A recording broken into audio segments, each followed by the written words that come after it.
The iPad 2022. This is 2022. So I'm going to talk to you today about the iPad, and is this something that is necessary?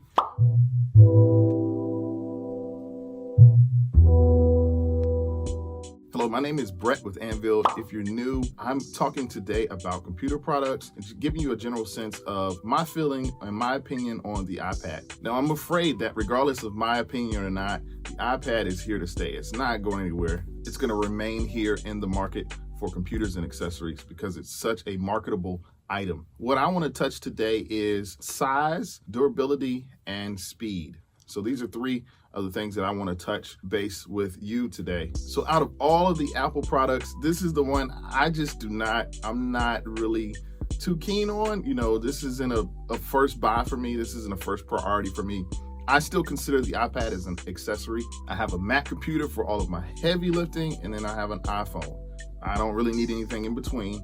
That's just my opinion. I still do feel like that I can speak to this. We have about 3 or 4 iPads laying around, and we're going to talk about that. First up is size. Now, for the iPad, this is an obvious win if you're comparing this to the iPhone. You know, the screen size is bigger. It's just bigger. You have more real estate space. It's free real estate. Whatever you're researching or whatever you're working on, size automatically, I say the iPad is a go. They have so many different sizes. I think they have the 10-inch size, like a 16-inch, 14-inch. But size, I do like the size of the iPad in comparison to the iPhone. The other thing I would say about size is I don't necessarily, it's kind of awkward for me to hold the iPad and type on it. You want to have something that provides the iPad support, maybe an iPad stand. When you do set it up, you're able to, you can type efficiently and, research that's just my opinion. It's not necessarily a deal breaker for me, but it just seems seems weird to try to hold the iPad and then,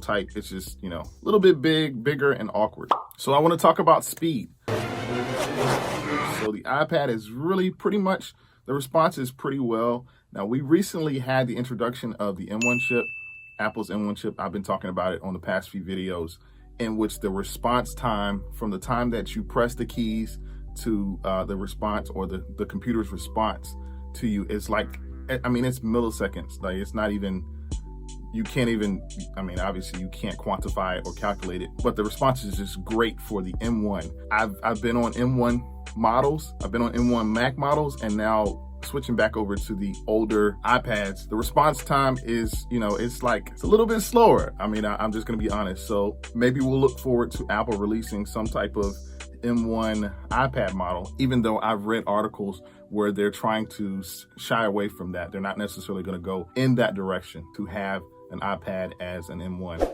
So please, iPad lovers, don't fight me on this, but it does have a little bit of a lag. The speed is not necessarily there in comparison to those M1 chip model Macs, and the M1s only come in the MacBook Pros and Mac Minis. So finally, let's talk about durability. Now, I really want to share this portion, and this is where my experience really comes in, because I've had about 2 or 3 iPads over the years. My first iPad I probably bought back in 2012, and the latest one I bought back in 2019 or 20, somewhere in that area. Durability, I can really speak to. So if we're going in terms of 1 to 10 for the durability of the iPad, 1 being not good and 10 being absolutely great, I'm gonna give this a 4 out of 10. Yes, I'm gonna give it a 4 out of 10. And I'm gonna explain to you why.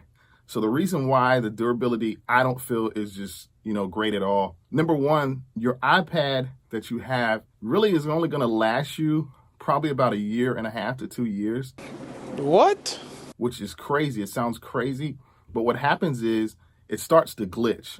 It starts to freeze.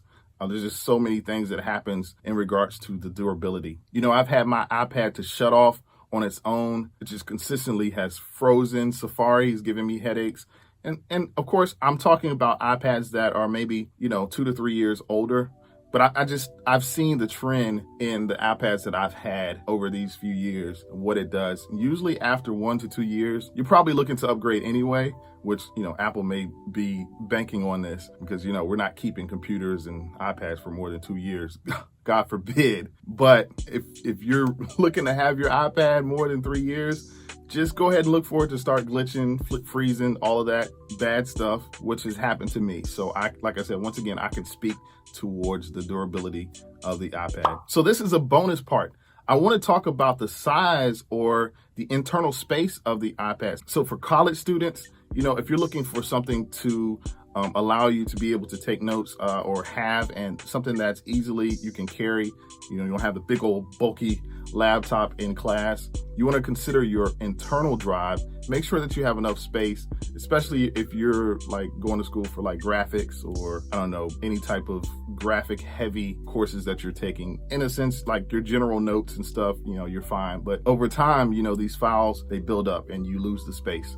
So you just want to be cautious and careful of that if you're considering getting an iPad. And I know they have the iPad Pros. This video isn't about the iPad Pro. That's another video. So if you're considering this, you just want to just dive deep into what exactly you really need for your everyday use. So we've talked about the iPad today, and I appreciate you for joining us with this video. If anything has been information to you, I ask that you subscribe, hit that notification bell so that you're informed as to when I do schedule my next video on next week. See you soon.